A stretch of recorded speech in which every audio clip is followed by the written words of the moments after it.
అని నీ పేరు చెప్పి మన ప్రేక్షకులకి నీ పేరుతో నా పరిచయం పేరు గుంటి నాగమణి అండి. ఆ, నమస్తే అండి. కప్పు రంబు ఒక్క పోలిక నుండు చూడ క్వశ్చన్ ఏంటంటే ఇది చిలిపి ప్రశ్న అనమాట, ఫన్నీ క్వశ్చన్. ఆ క్వశ్చన్ ఏంటంటే ఇప్పుడు వర్షం పడుతుంది, వర్షం నీళ్ళు. ఆ వర్షం నీళ్ళని ఒక రాగి బిందులో 4 రోజులు నిల్వ చేసి ఉంచి స్నానం చేస్తే ఏమవుతుంది? స్నానం కాదు కానీ తాగితే మట్టుకు ఆరోగ్యంగా ఉంటారు. పరిగడుపుని గ్లాసు వేడి నీటిలో పసుపు కలుపుకొని తాగితే శరీరంలో ఉండే విష పదార్థాలు బయటికి పోతాయి.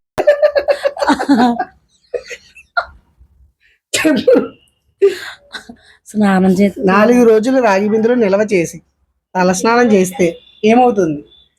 తల స్నానం చేస్తే చుండ్రు అది పోయి ఏమిరా బాలరాజు, ఏమిరా ఉపయోగం దేశానికి నీ వల్ల?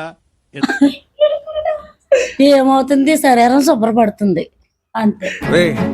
అండ్ ఎవరికైనా చూపించండి రా, వదిలేయకండి రా బాబు అని అలాగా. మీకు ఎవరికైనా సరే ఆన్సర్ తెలిసి కామెంట్ సెక్షన్ లో పెట్టండి.